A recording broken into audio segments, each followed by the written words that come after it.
Assalamualaikum dan selamat pagi murid-murid. Okey, bertemu kita lagi pada hari ini dengan subjek Bahasa Melayu Komunikasi tingkatan 2.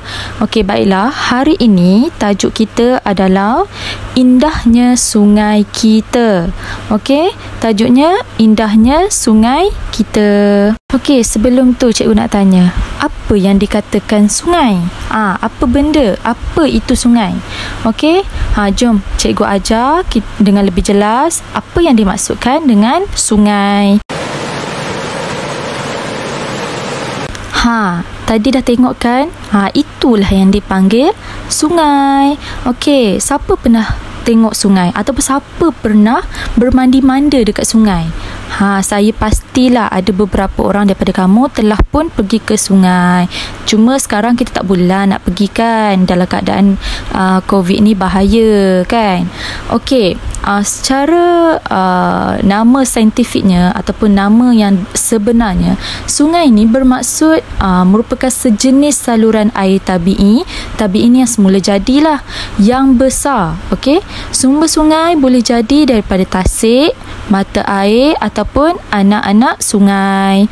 Okey, daripada sumber sungai ni menuruni daripada bukit dan ia merupakan cara biasa air hujan turun di daratan untuk mengalir ke laut ataupun takungan air yang besar seperti tasik. Okey, daripada sungai ni dia boleh menjadi air takungan ke tasik. Okey, air sungai ni pun dia ada mulut, tapi kita panggil dia sebagai muara. Kalau puncanya tu pula kita panggil sebagai ulu sungai. Okey. Sekarang kita tengok apakah fungsi sungai. Okey, salah satunya adalah sumber bekalan makanan dan juga minuman. Okey, apa bekalan makanan dan minuman yang manusia boleh dapat daripada sungai? Okey, antaranya adalah ikan, udang. Semua tu kita dapat daripada sungai. Kalau pada zaman dahulu, zaman sebelum kita maju kan, orang-orang dulu semua dia buat daripada sungai. Nak basuh baju ke, dia nak tangkap ikan, semua makanan ke apa ke, semua dapat daripada sungai. Okey, selain daripada manusia, haiwan juga ada di dalam sungai. Itulah antaranya adalah ikan kan. Selain daripada ikan, haiwan lain juga boleh meminum air daripada sungai. Okey, selain tu, sungai ni pun adalah salah satu sumber bagi penjanaan tenaga elektrik ataupun hidroelektrik. Yang mana kegunaan bekalan elektrik kita ada sekarang ni adalah bersumberkan ataupun bersumberkan daripada air sungai. Contohnya empangan. Empangan itu adalah air sungai. Okey. Selain itu, ia dijadikan sebagai pengangkutan air. Okey, bagaimana nak jadikan pengangkutan air? Semestinya lah kita akan gunakan bot. Contohnya nak pergi ke satu tempat yang lain. Contohnya daripada kawasan pedalaman nak pergi ke kawasan bandar. Okey, kita perlukan bot sebagai kenderaan kan. Kalau di darat, kenderaan kereta, ada motor. Tapi kalau di air, kita gunakan bot. Okey, sebagai pengangkutan di air. Okey, faham? Kemudian ia digunakan sebagai sistem pengairan tanaman. Okey, kebanyakannya orang-orang yang bercocok tanam gemar bercocok tanam di tepi sungai. Kenapa? Sebab ia menjadikan tanaman tu lebih subur. Okey, dan kemudian senanglah untuk dapatkan air terus jirus je ke tanaman, terus direct je ke tanaman. Betul tak? Okey, seterusnya adalah sebagai tempat rekreasi. Tempat rekreasi ni adalah tempat beriadah, tempat berehat. Contohnya kamu pergi ke sungai mana ni terdekat kat sini ya? Contohnya sungai di Ulu Licin.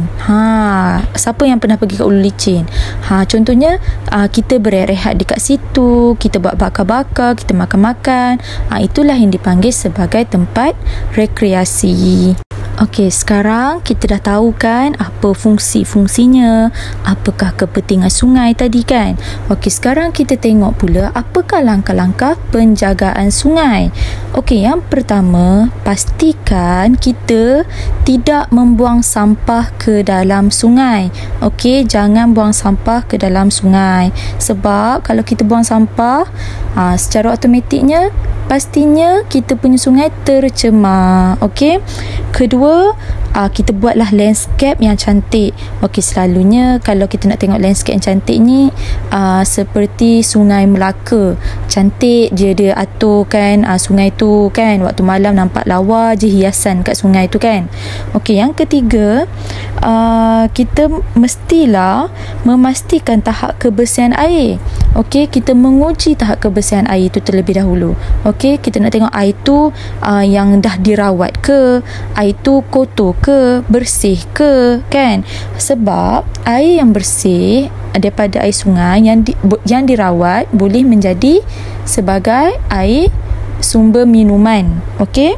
Yang keempat, kita hendaklah bergotong royong. Okey, sama-samalah orang-orang yang terdekat ataupun inisiatif kita sendiri sebagai rakyat Malaysia kan, sebagai penduduk. Okey, bila kita datang kita tengok ada sampah-sampah kat situ, kita kutip, kita bersihkan. Okey. Yang kelima adalah menguatkuasakan undang-undang pencemaran air. Yang ini bagi sesiapa yang suka membuang sampah ke dalam air ke, ataupun membuang sisa-sisa toksik ke dalam air, contohnya kilang ke kan, buat sesuatu, buat pembakaran ke apa, dia buang je sisa-sisa toksik tu dalam air. Okey, secara tak langsung air tu tercemar. Jadi pihak yang berkuasa, pihak yang berwajib perlu menguatkuasakan undang-undang pencemaran air supaya sesiapa pun tidak akan berani mencemarkan air sungai. Secara tak langsung, air sungai pun bersih, kita pun boleh bermandi-manda secara selesa kan, tempat tu pun secara tenang, kita dapat hirup udara segar di sungai.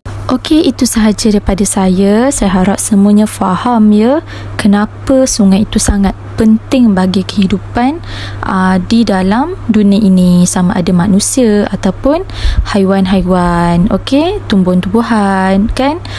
Jadi kita mestilah menjaga bersama-sama kebersihan sungai. Okey, semoga bertemu lagi. Bye bye.